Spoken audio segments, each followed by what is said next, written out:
कि उसकी जिंदगी आसमान से भी ऊंची हो। लेकिन बड़े सपनों को पूरा करने के लिए सोच भी बड़ी होनी चाहिए। रास्ते में आने वाली मुश्किलों से निपटने का माद्दा होना चाहिए। मगर कुछ लोग छोटी सोच के साथ बड़े सपनों को पूरा करने चल पड़ते हैं। एक ऐसे ही किरदार की कहानी है ये, जिसकी महत्वाकांक्षाओं ने एक हंसते खेलते परिवार को बर्बाद कर दिया है।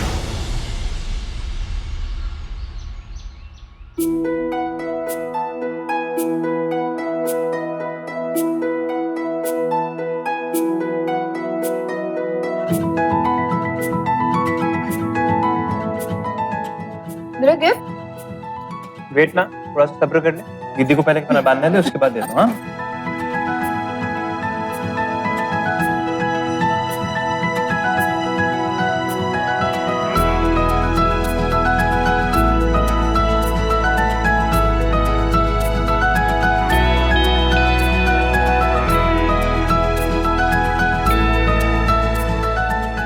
Gift gift. Sorry, gift.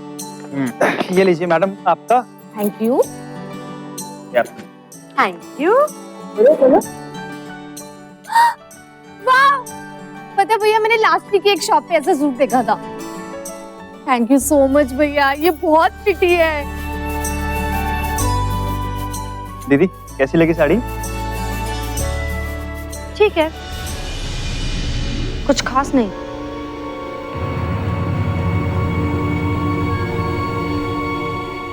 दीदी साड़ी बहुत सुंदर है, आप पे बहुत जचेगी। अरे दिव्या, एक बात बताओ, तुम रक्षाबंधन के दिन अपने भाई के घर पे नहीं जाती क्या? ओहो हो, आई एम सो सॉरी। मैं तो भूल ही गई थी कि तुम अनाथ हो, इसलिए शायद भाई बहन के रिश्ते को थोड़ा सा कम समझती हो।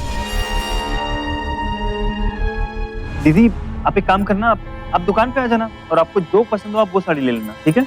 हाँ, वो ही ठीक रहेगा।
बेटा, कामिनी की बातों का बुरा मत मानना।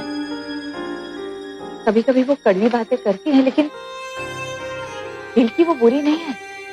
नहीं मम्मी जी, वो बड़ी है मुझसे, कुछ कह भी दिया तो क्या होता।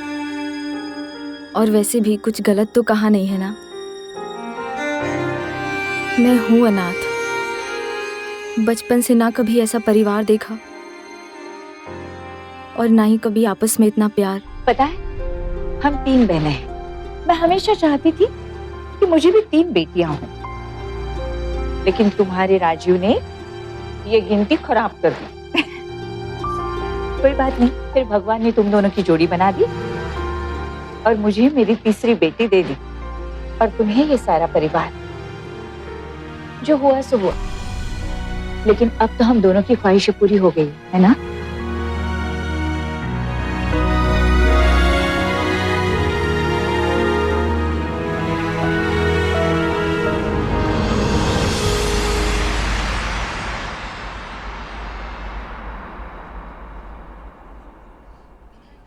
ये दीदी, ये ली। सोनू, पहले भी कहा था और अभी भी कह रही हूँ कि मैं हरे रंग की कोई भी चीज नहीं लेती। कोई दूसरा कलर दिखा और मेरे लिए कोल्ड ड्रिंक मंगा। जी।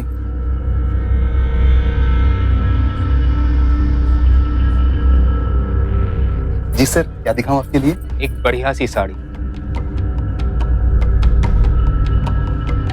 किसके लिए दिखाऊं सर? आपकी पत्नी के लिए या फिर आपकी माताजी के लिए? मेरी होने वाली बीवी के लिए।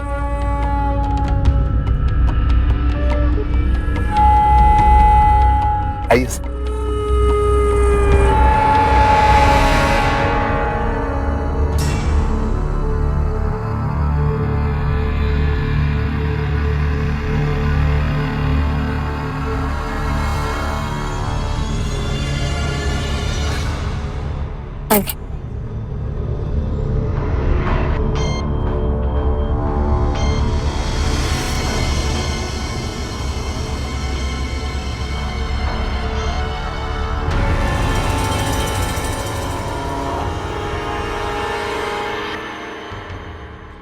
दीदी, मैं ना घर जा रही हूँ।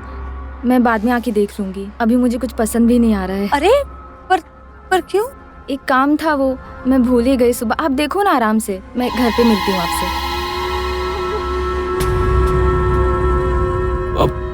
एक्चुअली मेरी मीटिंग का टाइम हो गया, मैं थोड़ी देर में आता हूँ।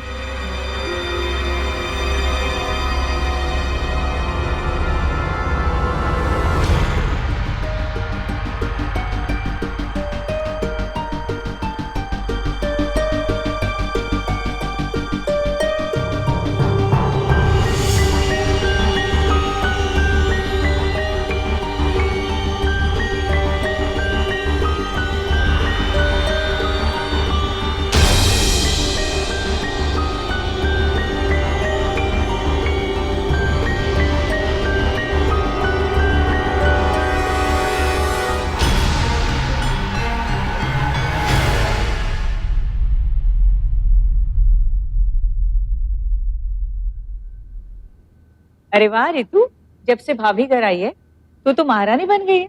अरे मम्मी जी ठीक है ना। वैसे भी ये ऋतु इतनी टेंशन लेती है अपने एग्जाम्स की, इसे अच्छा लगेगा। कामिनी, तू कहाँ रह गई? पूरी दुकान खरीद ली क्या? मांगूंगी तो मेरा भाई वो भी मुझे दे देगा। हाँ। लेकिन मैं वैसी हूं नहीं जैसा आप लोग समझते हो मुझे। एक्चुअली मम्मी, एक पुराना दोस्त मिल गया था बाजार में। अच्छा, मेरा नहीं, दिव्या का। ओह, अरे शक्ति, कहाँ रह गए? आओ ना, अंदर आओ।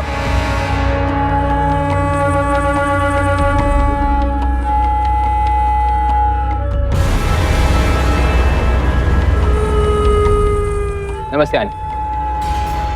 ये दिव्या के कॉलेज का दोस्त है, शक्ति। हाय दिव्या, कैसी हो?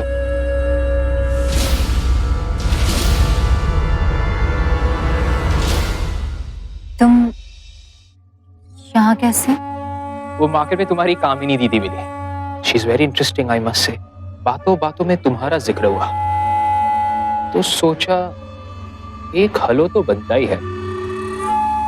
आफ्टर ऑल कितने टाइम से मिले भी तो नहीं। अरे तुम खड़े क्यों हो? बैठो ना। हाँ, बैठो शक्ति। हमें भी तुम्हारे और दिव्या के कॉलेज की कुछ बातें भी बताओ। आज नहीं कामिनी जी, फिर कभी। अब तो घर देख लिया है, अब तो मैं आता जाता रहूंगा।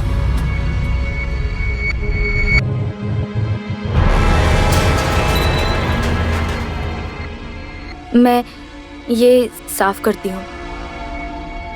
आराम से, गिर जाओगे, संभल के। ठीक है आंटी, मैं चलता हूँ। अरे राजीव, बहुत सही टाइम पे आए हो तुम। इससे मिलो, ये शक्ति है, दिव्या के कॉलेज का दोस्त। अच्छा, हाय। हाय। ठीक है, मैं चलता हूँ। माँ, क्या बन रहा है आज? भिंडी। अरे वाह, भिंडी। अरे मेरी फेवरेट भिंडी। अरे अरे, क्या खाने लगी?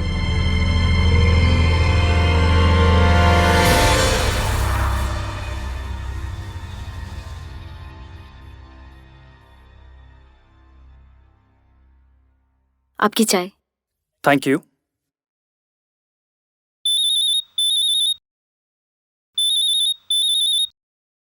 हेलो। क्या खूबसूरती बदली है ना आवाज। फिर अंदाज कैसे बदल गए तुम्हारे?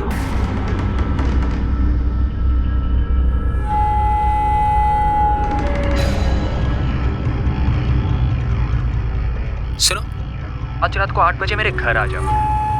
खूब सारी बातें करेंगे। नहीं। नहीं?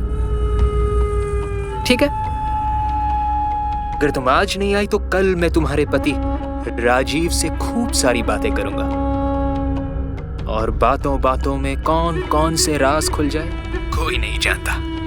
जुबान है, कहीं भी और कभी भी फिसल सकती है ना? भैया क्या बात है, परेशान लग रही हो? किसका फोन था? दिव्या, तुम रो क्यों रही हो? क्या बात? हाँ, बताओ मुझे। अजीब, वो शक्ति मेरा दोस्त नहीं है। वो कॉलेज में भी मुझे बहुत परेशान करता था। बहुत गंदा आदमी है राजीव। उसकी हिम्मत कैसे हुई यहाँ पर आने की? छोड़ूंगा नहीं मैं उसे। जानती हो कहाँ रहता है? अभी चलते हैं उसके घर। राजीव, राजीव, बात बढ़ाने से कोई फायदा नहीं, पर इससे बदनामी सिर्फ मेरी ही होगी। पनी कामिनी दीदी को भी क्या जरूरत थी उसे यहाँ लाने की? तुम परेशान हो तो दीदी से बात करूंगा मैं। और वो शक्ति अगर दोबारा तुम्हारे आसपास भी दिखा ना तो उसे पुलिस के हवाले कर दूंगा मैं। अरे तुम अकेली नहीं हो, मैं हूं ना तुम्हारे साथ।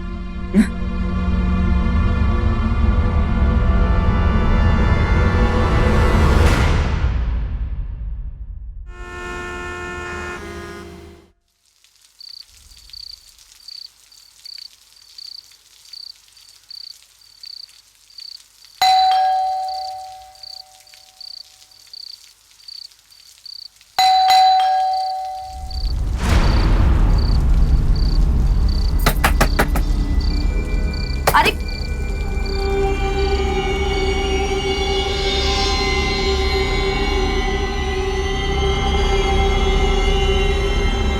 शक्ति, मम्मा, भैया, हाँ देखो भाभी ने मेरी सिंपल सी कुर्ती को कितना स्टाइलिश बना दिया। अरे वाह। कितनी अच्छी एम्ब्रॉयडरी की है ना। हाँ। किसी को पता था कि मेरी भाभी इतनी अच्छी आर्टिस्ट है? अब समझ में आया कि तुम्हारी भाभी इतनी देर से कहाँ बिजी थी।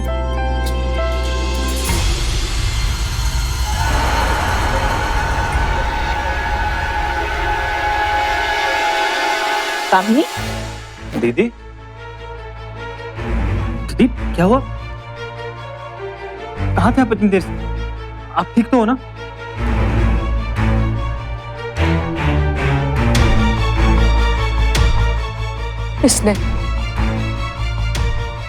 इसने मार दिया उसको। क्या बोल रही है तू? किसे मार दिया? इसने शक्ति को मार दिया, उसका खून कर दिया। किसका खून कर दिया? शक्ति का खून कर दिया राजीव,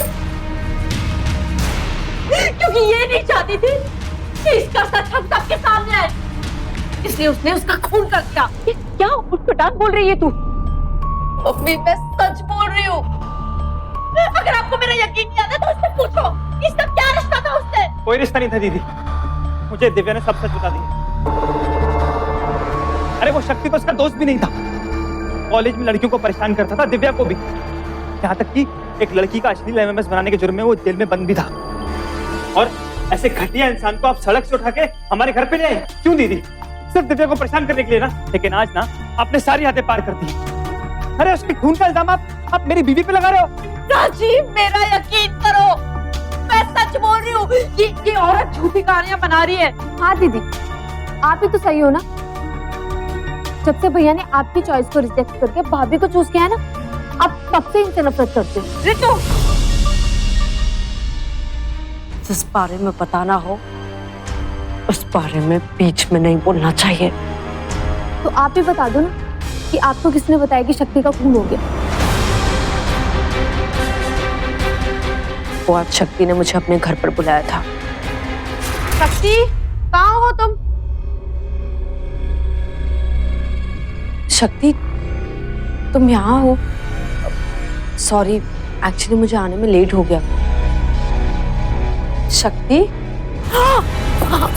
पर दीदी, भाभी तो कई घंटों से अपने कमरे में ये मेरी कुर्ती पे एम्ब्रॉयडरी कर रही थी। और वैसे भी दीदी के घर तो आप गए थे ना?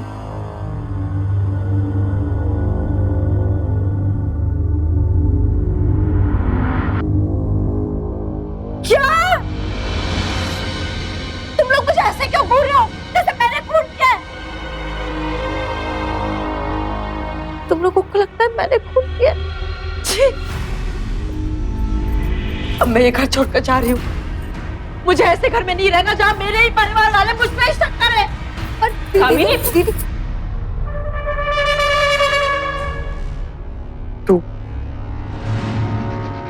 तू ये मत सोचना कि ये सब खत्म हो गया है। मैं तुझे छोड़ूंगी नहीं।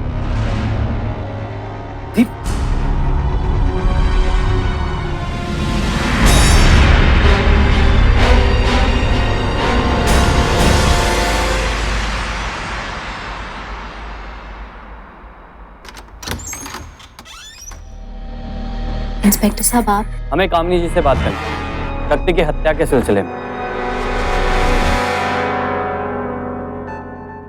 लेकिन आपको मेरी बेटी से क्या बात करनी है? क्योंकि शक्ति के मोबाइल पे आखिरी कुछ कॉल कामनी जी के ही है कहाँ वो अभी ससुराल गई है। देखिए, कामनी जी का मोबाइल स्विच ऑफ आ रहा है। टेलीफोन कंपनी से उनका अल्टरनेट नंबर लेकर हमने उनके हस्बैंड से बात की। उनके हस्बैंड ने बताया कि वो यहाँ आई हुई है राखी के लिए। कामिनी अपने घर नहीं पहुंची तो फिर कहाँ गई वो? लगता है शक्ति की मौत में कामनी जी का जरूर कोई ना कोई हाथ, वरना इस तरह गायब होने का क्या मतलब? नहीं इंस्पेक्टर साहब, मेरी बेटी कुछ भी कर सकती है लेकिन किसी को मार नहीं सकती। देखिए, अगर वो आपसे या आपके किसी भी फैमिली मेंबर से कांटेक्ट करती हैं तो सबसे पहले आप हमें इन्फॉर्म करिए। अभी हम चलते हैं।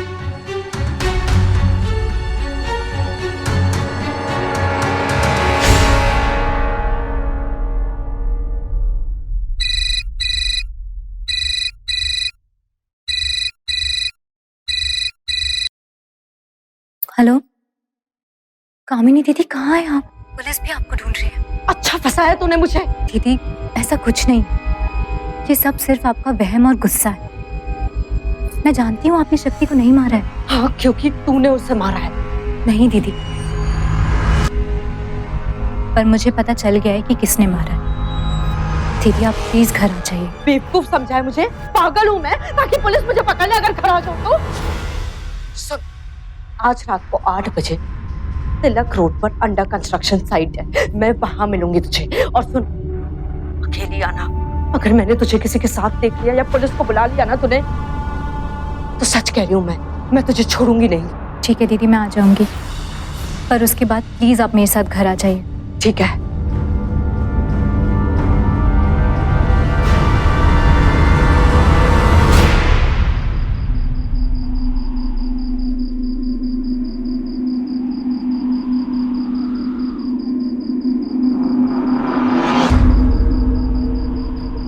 कामिनी दी, पीछे हट पीछे। जरा से भी चालाकी की ना तो अभी के अभी से ही मार दूंगी। 1 मिनट। कामिनी दी, ये सबूत है, आप खुद देख लीजिए।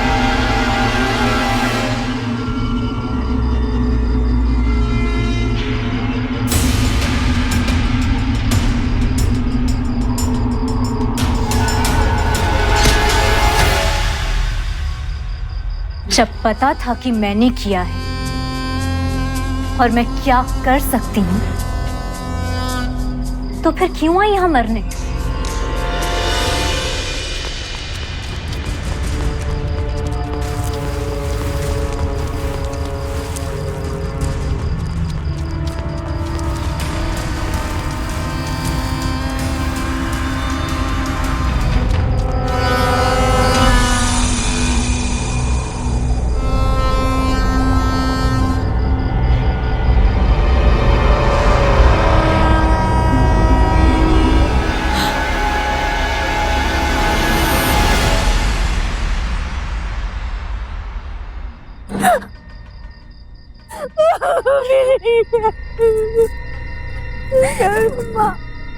सॉरी राजीव जी, लेकिन आपको बताना है मेरी ड्यूटी है। इन्हें शक्ति के घर से निकलते हुए देखा गया था, ठीक उसी वक्त जिस वक्त उसका खून हुआ था। और जिस होटल में ठहरी थी वहां से हमें एक साड़ी मिली जिस पर खून के धब्बे हैं। ऐसा लगता है कि शक्ति को मारने के बाद पकड़े जाने के डर से इन्होंने सुसाइड कर लिया।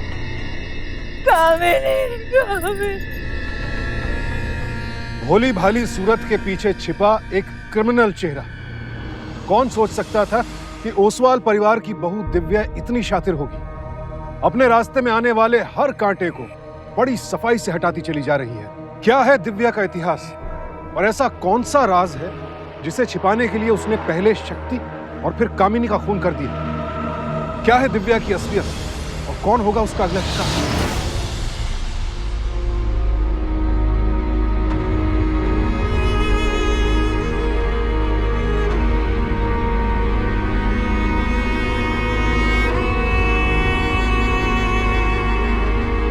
मम्मी जी प्लीज कुछ खा लीजिए।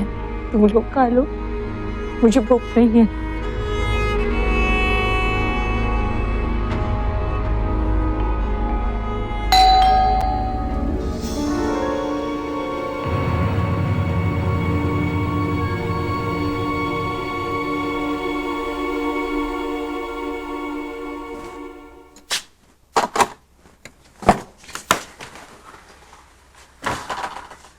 ये कामिनी जी का कुछ सामान है।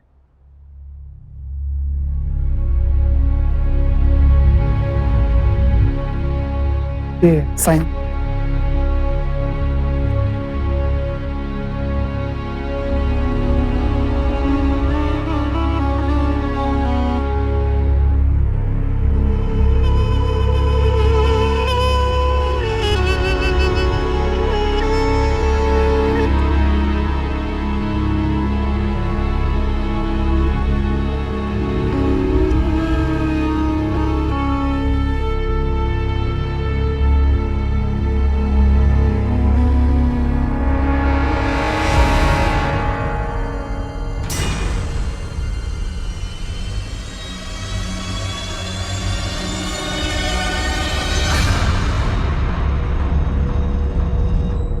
कामिनी कभी कोई हरी चीज नहीं पहनती थी, तो ये हरी चूड़ी का टुकड़ा कहाँ से आया?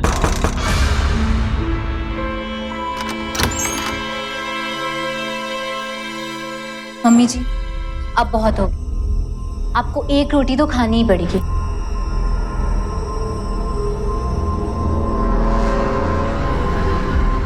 ये चोट कैसे लगी? कुछ नहीं मम्मी जी, वो किचन में खाना बनाते वक्त लग गए। अरे बहू, कहाँ जा रही है? मम्मी जी मैं दुकान पे जा रही थी, वो जो उस दिन साड़ी ली थी ना मैंने, उसमें फॉल लग गया। जल्दी आना। हाँ जी। मम्मी जी कुछ और लाऊं मैं आपके लिए? नहीं, कुछ नहीं चाहिए। ठीक है।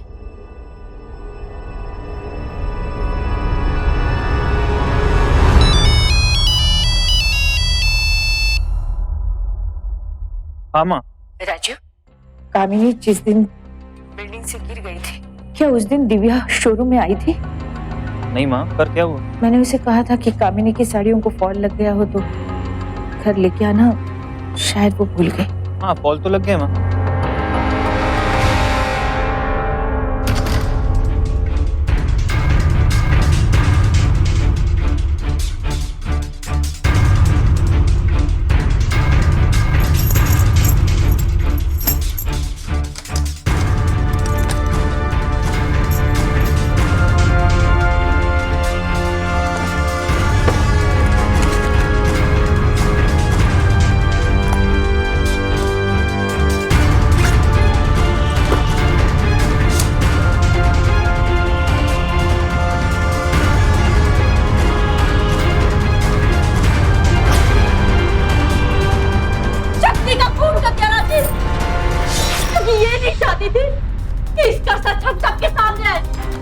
इसलिए उसने उसका खून कर दिया। अगर आपको मेरा यकीन नहीं आता तो उससे पूछो, इसका क्या रिश्ता था उससे?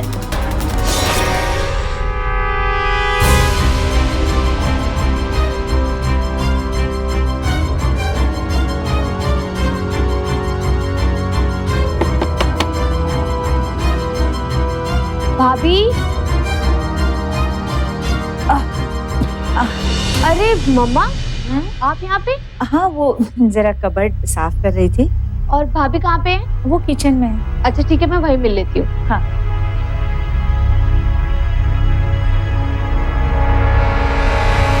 ये फोटो हमारे अनाथ आश्रम का है। दिव्या उसकी बेस्ट फ्रेंड तारा का। अब कहाँ है तारा? उस दिन एक परिवार तारा को गोद लेने का फैसला किया। तारा बहुत खुश थी, लेकिन दिव्या नाराज थी। उसे लगा कि उसकी खुशियत तारा छीन रही है। तारा को उसने बहुत भला बुरा कहा। शायद इसी बात को लेकर आज भी वो पछताती होगी। क्यों? क्योंकि उस दिन तारा सीढ़ियों से गिर गई थी और उस हादसे में तारा की मौत हो गई और दिव्या उससे माफी भी नहीं मांग सकी।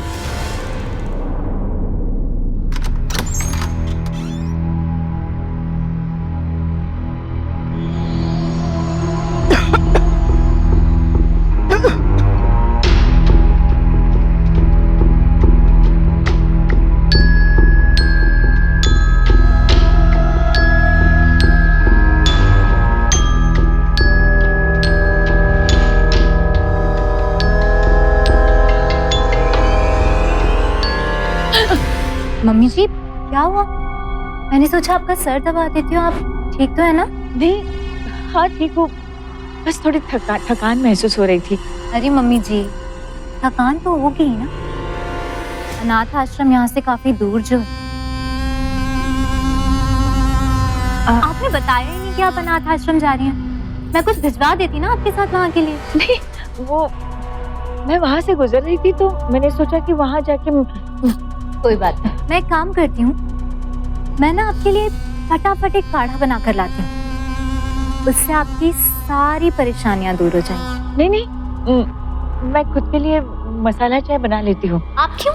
मैं बना कर लाती हूँ ना, बस 2 मिनट में। नहीं, मैं बना लूंगी अपने लिए।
मम्मी जी ये क्या कर?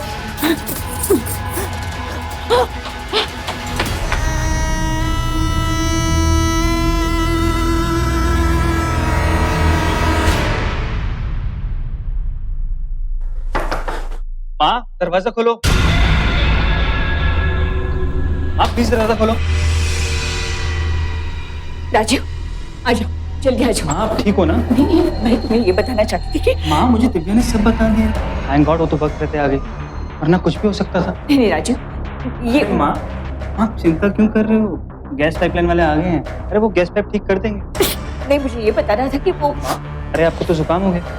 माँ आप आराम करो, मैं दवाई लेके आता हूँ। माँ मुझे कुछ नहीं सुनना, मैं दवाई लेके आता हूँ।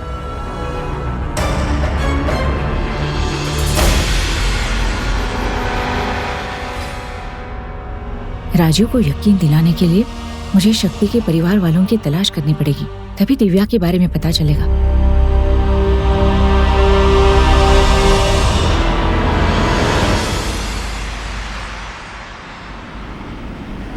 राजू। अरे माँ, अंदर आओ ना। नहीं नहीं, जरा बाहर आओ ना। अरे तुम वहाँ क्यों खड़े हो? आ जाओ। जी माँ। माँ, ये कौन है? ये पुनीत है, शक्ति का भाई। बताओ इसे जो मुझे बताया। कॉलेज में शक्ति और दिव्या एक दूसरे से बहुत प्यार करते थे और साथ में रहने भी लगे थे। दिव्या कॉलेज की सबसे पॉपुलर लड़की बनना चाहती थी, लेकिन लीना के सामने उसे कोई भाव नहीं देता था। इसलिए दिव्या ने छुपकर लीना का एमएमएस बना दिया और उसे इंटरनेट पे डाल दिया। शर्म के मारे लीना ने सुसाइड कर लिया, लेकिन पुलिस को ये पता चल गया कि वो एमएमएस दिव्या के लैपटॉप से अपलोड हुआ था। दिव्या ने शक्ति को बहला फुसला दिया और मेरे भाई ने सारा इल्जाम खुद पे ले लिया। दिव्या ने शक्ति को वादा किया था कि उसका इंतजार करेगी। क्या बकवास किए जा रहे हो तुम? ये सच बोल रहे हैं। दिव्या बचपन से ही ऐसी थी। उसकी चाहत के बीच में जो भी आता था उसे वो मार देती थी। अनाथालय के तारा को, कॉलेज में लीना को, बाद में शक्ति को और हमारे कामिनी को भी। माँ, ये क्या बोले जा रही हो तुम? अब तुम एक क्रिमिनल के भाई पे अपनी बहू से ज्यादा विश्वास करोगी? वो भी उस बहू पे जिसने दिन रात बेटी बन के तुम्हारी सेवा की, वो भी इसलिए क्योंकि तुम दीदी की मौत को कोई वजह देना चाहती हो। माँ, वो मेरी भी बहन थी, लेकिन उनकी मौत ने मेरे सोचने समझने की शक्ति नहीं खत्म कर दी है। अरे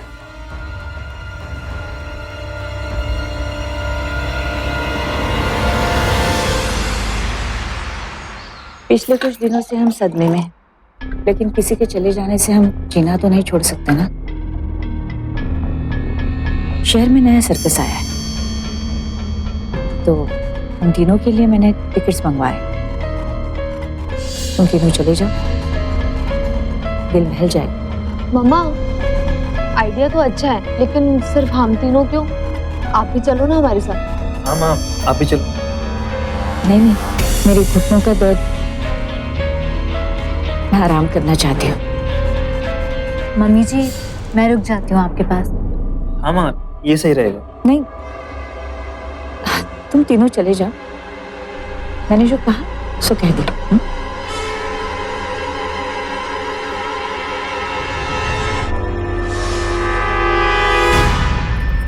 माँ, हाँ? टाइम पे तुम दवाई ले लेना। हाँ हाँ, मैं और आप चिंता मत करना, हम जल्दी आ जाएंगे। हाँ, चलो।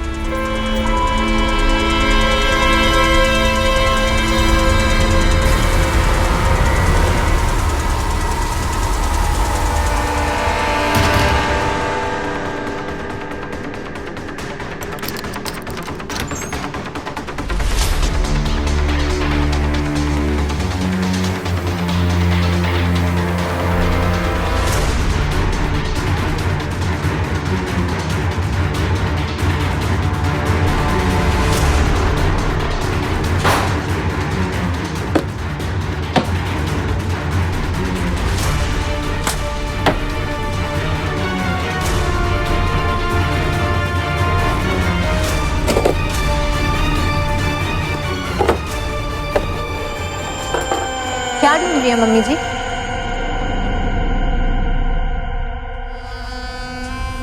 ओह, सबूत। आप क्या समझती हैं मुझे मम्मी जी? मैं अभी तक सबूत अपने कमरे में रखूं? जिस दिन मुझे पता चला कि आपने जांच पड़ताल शुरू कर दी है, मैंने सारे सबूत जला दिए।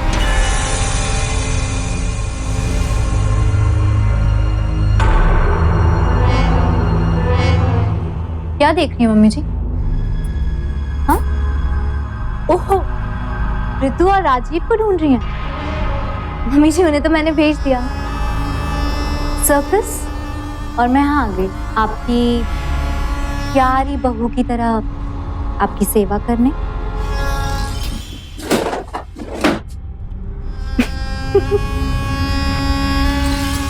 मम्मी जी, आपको पता है कामिनी दीदी ने भी यही किया था। जैसी माँ वैसी बेटी। ये आप लोगों की फैमिली प्रॉब्लम है क्या? दूसरों के काम में अपनी टांग अड़ाने की बहुत ही गंदी चीज है मम्मी जी। कामिनी दीदी के इसी नेचर की वजह से, बस इस नेचर की वजह से मुझे शक्ति को भी मारना पड़ा।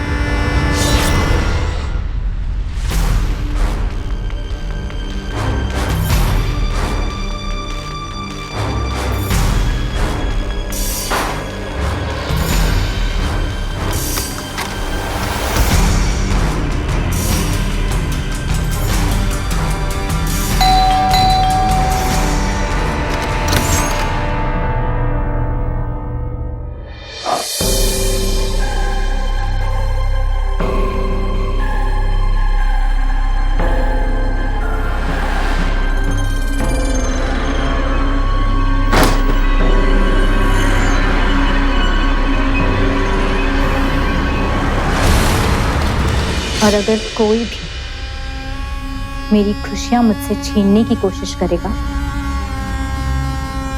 तो मैं उसे मार डालूंगी। बचपन में तारा को भी मैंने ही धक्का देकर मारा था। मुझे नहीं मार सकती, तू मुझे नहीं मार सकती, सबको पता है मैं यहाँ घर में अकेली हूँ तुम्हारे साथ। पर मम्मी जी सबको ये भी तो पता है कि कामिनी दीदी की मौत के बाद आपको बहुत गहरा सदमा लगा है। अब ऐसे में अगर आत्महत्या कर ली तो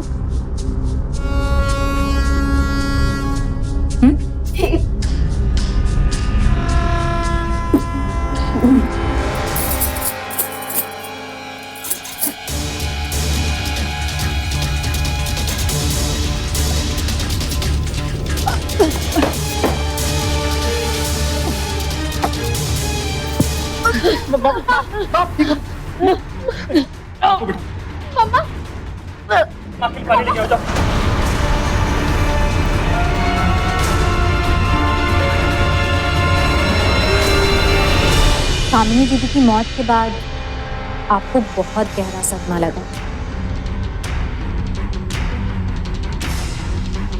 किसका फोन आ गया भाई? अरे माँ का फोन। हेलो। अब ऐसे में अगर आप आत्महत्या कर लें तो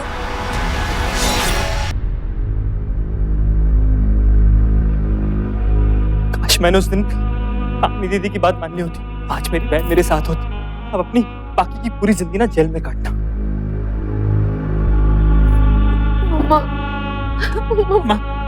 माँ देखो, हम दोनों हैं ना आपके पास, कुछ नहीं होगा आपको। उतर गया मुखौटा जो दिव्या ने पहन रखा था, सामने आ गई उसकी असलियत। जान गया पूरा ओसवाल परिवार कि वो अपने ही घर में एक जहरीली नागिन को दूध पिला रहे थे। वो तो शुक्र है कि जया देवी समय रहते अपनी इस बहू को पहचान गई और उसकी असलियत सबके सामने ला दी, वरना दिव्या इस घर के हर सदस्य को मार डालती। एक अनाथ को इस घर की बहू बनाकर इस परिवार ने उसे तमाम खुशियां दी, लेकिन दिव्या उन खुशियों के लायक ही नहीं थी। उसकी सोच छोटी थी और वैसे भी झूठ और फरेब के दम पर हासिल की गई खुशियों की उम्र बहुत छोटी होती है। आप लाख कोशिश कर लें, लेकिन अपनी असलियत और अपना इतिहास छिपा नहीं सकते। वो कभी ना कभी सामने आ ही जाते हैं। अपने आसपास के लोगों को देखिए और पहचानिए। कहीं नकाब लगाए कोई फरेबी तो आपके साथ नहीं खड़ा। सावधान इंडिया।